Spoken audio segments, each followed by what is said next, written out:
The goal of today's event was to get people together, to get people talking to each other that either weren't talking at all, or were talking past each other, or weren't talking enough. NASA is a very different world from the non-proliferation community. It is not surprising that folks at NASA may not initially, some folks at NASA may not initially have realized how much effort the US government has put into minimizing the use of HEU in civilian applications, both domestically and internationally. And it's also not surprising that some folks at the NNSA who work on nonproliferation may not have realized how serious NASA was about using HEU in civilian applications for space reactors. So this is not to beat up on anyone, but the reason I conceived of this symposium was to get folks together from NASA, from the nonproliferation community, from academia, and from industry to really enhance the dialogue so that hopefully we can come to some mutually acceptable and beneficial path forward. And I think this was a good start. I hope it's not the last time that we do something like this. The thing I'd like to say in closing, rather than try and summarize everything that was said today, is I'd like to talk about the importance of the demonstration effect of what the United States does. And obviously I'm thinking about what the United States does vis-a-vis use of HEU in space reactors, but what I will do is draw an analogy to the same type of effect vis-a-vis use of HEU in nuclear research reactors. In the 1970s, as Dr. Lyman detailed, the US government came to the realization that, oh my goodness, it is a very, very bad idea to have HEU all around the world in reactors because countries could divert it for nuclear weapons or terrorists could intercept it and make nuclear weapons. And so the United States said, we need to get HEU out of foreign countries. That was the goal. So what was the first thing the US did? The first thing the US did was convert a reactor from HEU to LEU in the United States. In the United States. Why? Are we a proliferation risk in the United States? No, we are not a proliferation risk in the United States. What we wanted to do was, one, prove the principle. Hey, you can convert a reactor from HEU fuel to LEU fuel. And secondly, we wanted to show that we were not just talking the talk, but walking the walk. That if we were going to tell others to do it, we had to do it ourselves, or they would not listen to us. The second step that the United States took in this regard was that in 1986, the US Nuclear Regulatory Commission issued a rule that all licensed research reactors had to convert in the United States from HEU to LEU as soon as it was technically possible and as soon as there was funding from the US government to do so. Again, why? Did the US suddenly become a proliferation risk? No.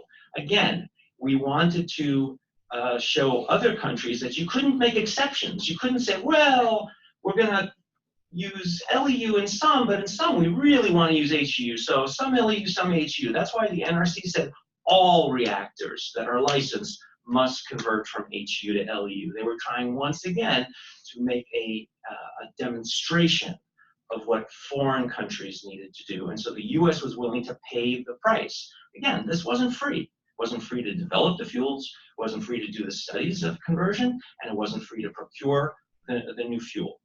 None of that was free. All of that cost money to change reactors that weren't broken. They were working just fine with HEU. If they had said, well, let's do a cost-benefit study, and they said, oh, it's going to cost money, not worthwhile, because we can't see any benefit. The benefit had to do with nuclear non-proliferation and making an important demonstration to the rest of the world so that they, too, would convert from HEU to LEU, and we would have less risk of a nuclear bomb going off one day, or many nuclear bombs going off. The third step that the US took was then to say, not only the licensed research reactors, those are the ones mainly at universities, but now even the US DOE, Department of Energy, nuclear research reactors, those too are going to convert from HEU to LEU. You know, these are sometimes on, these are at national laboratories. They're decently well-guarded facilities. Did we say these have to convert because they're a proliferation risk? No. Because they're a terrorism risk? No. Again, what we wanted to be able to do was to show other countries no exceptions. Because what they were saying is, oh, you're just converting your, your low power reactors, your little 1 megawatt or less reactors. Those are easy to convert, but your best reactors at national labs, they still use HEU. So therefore, in our country, overseas, we also want to use HEU at our best reactors. And the US government bit the bullet. And it said, we are going to convert also the US government reactors at national laboratories. Why? For the demonstration effect, in order to reduce foreign use of HEU. Now, some folks at the national labs did not want to convert these reactors. And so what they did is they said, let's kill the conversion program. And they did, temporarily, kill the conversion program in the late 1980s. They cut funding for development of LEU fuel for research reactors. And they even said the next US nuclear research reactor that's going to be built is going to use HEU fuel. It was known as the Advanced Neutron Source. And this is where you find out that this concern about the demonstration effect was real. It wasn't a paper concern. It was a real concern. And the way we know that is because when the US government stopped developing LEU fuel for research reactors and said it was going to build its state-of-the-art research reactor with HEU fuel, what happened? The Europeans halted cooperation on converting their reactors from HEU to LEU. And Germany designed and built the first reactor in 2 decades in the Western world to use HEU fuel. Okay, so this demonstration effect was real. If the US says we're going with HEU, then other countries are going to go with HEU. So what we heard today was, well, for low power, for high power reactors, everyone agrees we can use LEU in space. But for low power research reactors, gosh darn, there's bigger weight penalty, there's a bigger economic penalty. So let's all agree that in the future we'll use LEU fuel in space, but in the short term, we'll use HEU fuel in space. Well, let me tell you what's going to happen, folks. Every other country is going to say the same thing, not just for reactors in space, but for other reactors, okay? And as I mentioned earlier, there's a lot of types of reactors. There's research reactors. There's floating reactors. There's reactors that power icebreakers. And there's going to be a lot of icebreakers up there with global warming. There's reactors that power naval vessels, whether they're aircraft carriers or whether they're submarines. There's microreactors that the US government has said we want to deploy in forward operating bases or in remote locations for mining and other purposes.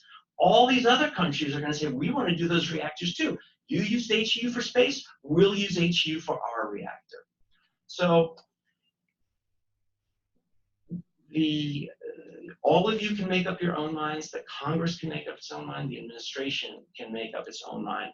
But the only thing that I want to say is no one should be under the delusion that the US can go for HEU reactors and the rest of the world will continue to minimize HU. That ain't gonna happen. And the other thing I want to say is that if the rest of the world goes for HU reactors, one day some of that HU is going to go into a bomb. And so that's the choice that really lies before us. I'm glad we got together and all talked about this.